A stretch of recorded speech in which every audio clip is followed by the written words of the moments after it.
figura principal da era Vargas foi o homem que deu nome a ela, Getúlio Vargas. Ele foi presidente da República por 15 anos ininterruptos, período iniciado com a Revolução de 1930. Até 1934, ele foi chefe do governo provisório. Depois, foi eleito indiretamente para permanecer na presidência até 1938. Mas antes que as novas eleições acontecessem, no final de 1937, o governo inventou e divulgou a descoberta de um plano batizado de Plano Cohen.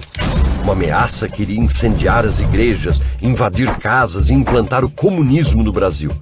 Foi o suficiente para que o Congresso Nacional declarasse estado de guerra.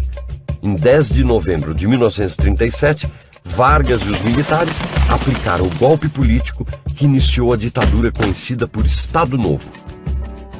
Durante os 15 anos da era Vargas, houve um grande investimento na industrialização do país, promovido pelo próprio Estado brasileiro.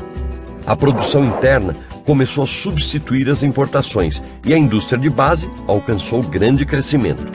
Em 1939, foi descoberta na Bahia a primeira jazida de petróleo do Brasil. Foram anos de nacionalismo, com o Estado controlando a produção nacional de petróleo e com a criação de organismos que permitiram ampliar a variedade de produtos agrícolas para exportação. Em contrapartida a todo esse desenvolvimento, a população, tanto brasileira quanto mundial, passava por uma condição de empobrecimento e desemprego. No nosso país, as reações a essa situação iniciadas na Primeira República continuaram através de várias manifestações populares. Getúlio Vargas praticava uma política populista que o levou a ser chamado de pai dos pobres. Mas a despeito disso, seu governo repreendeu, perseguiu, prendeu, torturou e exilou intelectuais e políticos contrários aos seus preceitos. Então, em 1942, o Brasil entrou na Segunda Guerra Mundial e o poder de Getúlio começou a enfraquecer. A era Vargas foi também a era do rádio.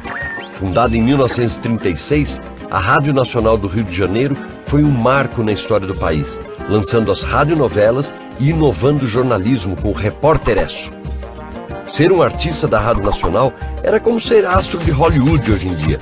Aracide Almeida, Ataúfo Alves, Lamartine Babo, Orlando Silva, Francisco Alves, as marchinhas de carnaval de João de Barro, tudo isso aconteceu na era Vargas, que também teve cinema, com a produção de mais de 30 filmes em apenas um ano. Teve Raquel de Queiroz, Carlos Drummond de Andrade na literatura, teve Di Cavalcanti e o Núcleo Bernardelli nas artes plásticas, teve Carmen Miranda, que divulgou nossa música nos Estados Unidos e se tornou a nossa inesquecível Pequena Notável. E dentro da chamada política pedagógica do Estado Novo, teve a criação dos Museus Nacionais. Em 29 de outubro de 1945, pressionado pelos militares, Getúlio Vargas renunciou.